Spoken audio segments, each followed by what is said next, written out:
కలుపు మందే కదా అని భూమిపై చల్లితే నేలను నిస్సారం చేయడమే కాదు, అది ప్రాణాలనే హరించే విష రసాయనంగా మారుతోంది. గ్లైఫోసేట్ గడ్డి మందు కలిగించే దుష్ప్రభావాలపై రైతులకు అవగాహన లేక వినియోగిస్తున్నారు. కాసులకు కకృతి పడిన వ్యాపారులు విచ్చలవిడిగా విక్రయాలు జరుపుతున్నారు. నిశ్శబ్ద శత్రువుగా మారి శరీరాన్ని గుల్ల చేస్తున్న గ్లైఫోసేట్ పై కేంద్ర రాష్ట్ర ప్రభుత్వాలు ఇప్పటికే నిషేధం విధించాయి.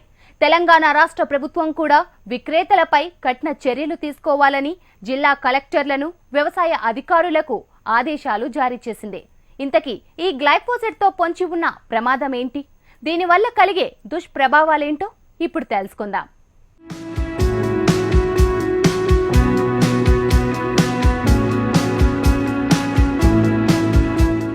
గడ్డి మందు కలుపు మొక్కల్ని నాశనం చేసే రసాయనం. పేరు గ్లైఫోసేట్. పంటల మధ్య పెరిగే గడ్డిని చంపాల్సింది పోయి సారవంతమైన నేలను నిస్సారం చేస్తూ రైతన్న కడుపు కొడుతున్న ప్రమాదకారి ఇది. పంటకు నష్టం వాటిల్లకుండా కలుపును మాత్రమే నివారిస్తుందని కదా అనుకుంటే కిడ్నీలను పాడు చేస్తూ లేనిపోని రోగాలను అంటగడుతూ శరీరాన్ని గుల్ల చేస్తోంది నిశ్శబ్ద శత్రువు.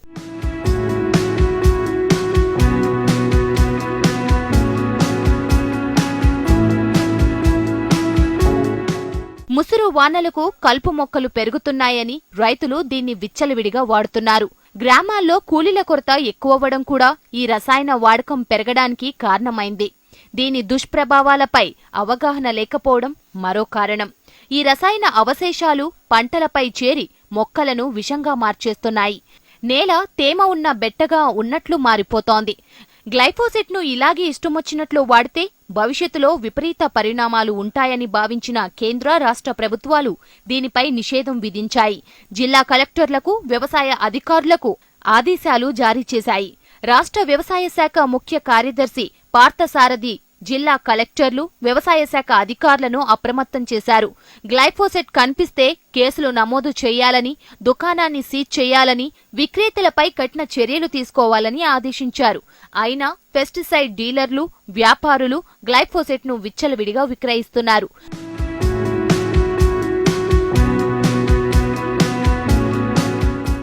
ఆదిలాబాద్, ఆసిఫాబాద్, మంచిర్యాల, నిర్మల్, జనగామ, వరంగల్ రూరల్ సహా పలు జిల్లాల్లో జోరుగా గ్లైఫోసేట్ ను విక్రయిస్తున్నారు.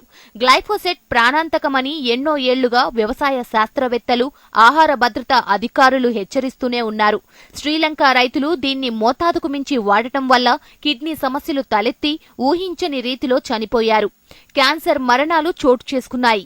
స్థూలకాయం, హృదయ సంబంధిత రోగాలు, నిరాశ, నిస్పృహలు, పేగు సంబంధ వ్యాధులు, అల్జీమర్స్, పార్కిన్సన్ తదితర రోగాలు వస్తున్నాయి.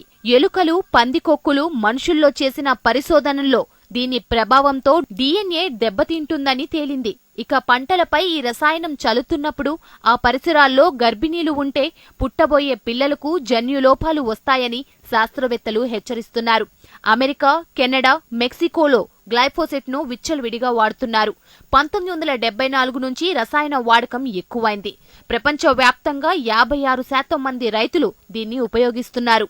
మోన్సాంటో కంపెనీ దీన్ని మార్కెట్లోకి తెచ్చింది. కెనడాలో ఆ రసాయనాన్ని బాగా వాడుతున్నారు. అక్కడి నుంచి భారత్కు దిగుమతి అయ్యే 87% పప్పు ధాన్యాల్లో గ్లైఫోసేట్ విషం ఉందని వెల్లడైంది. పెసర, కందిపప్పుతో పోల్చితే తక్కువ ధరకు లభించడంతో కర్రీ పాయింట్లు, హోటళ్లలో మైసూరు పప్పును ఎక్కువగా ఉపయోగిస్తున్నారు. కానీ ఈ పప్పు ఎక్కువగా కెనడా నుంచే దిగుమతి అవుతోంది. వాటిలో 1 కిలో పప్పులో 282 మైక్రోగ్రాములు గ్లైఫోసేట్ ఉన్నట్లు తేలింది. ఇంత భారీ స్థాయిలో ఉన్న ఈ రసాయనంతో మూత్రపిండాలు పాడవుతాయి, రోగ నిరోధక శక్తి తగ్గిపోతోంది. ఆస్ట్రేలియా నుంచి దిగుమతి అయ్యే శనగపప్పులో 1000 మైక్రోగ్రాముల గ్లైఫోసేట్ ఉన్నట్లు తేలింది. గ్లైఫోసేట్తో కిడ్నీ సంబంధ వ్యాధులు వస్తాయని తేలడంతో 2014లో శ్రీలంక సర్కార్ దీని వాడకాన్ని నిషేధించింది. 2017లో అర్జెంటీనా కూడా దీన్ని నిషేధించాలని ప్రయత్నించింది. కానీ సఫలం కాలేకపోయింది. ఈ రసాయనం మూలంగా ఆ దేశంలో పుట్టుకతో వచ్చే లోపాలు 2 రెట్లు పెరగ్గా గర్భస్రావ కేసులు 3 రెట్లు అధికంగా నమోదయ్యాయి. 2000 నుంచి 2009 మధ్య పుట్టుకతో వచ్చే లోపాలు 4 రెట్లు ఎక్కువయ్యాయి. పరాగ్వేలోనూ ఈ రసాయన ప్రభావంతో పుట్టిన పిల్లల్లో అనేక రకాల జన్యు సమస్యలు తలెత్తాయి. మన దేశంలో టీ తోటల్లో మాత్రమే గ్లైఫోసేట్ వాడకానికి అనుమతి ఉంది. అయితే పలు పేర్లతో వివిధ రకాల బ్రాండ్లతో వ్యాపారులు విచ్చలవిడిగా అమ్ముతున్నారు. రైతులు ఇప్పటికైనా మేల్కొని ప్రాణాంతకమైన గ్లైఫోసేట్ వాడకాన్ని నిషేధించి నేలతల్లినే కాదు ప్రజల ప్రాణాలను కాపాడతారని ఆశిద్దాం.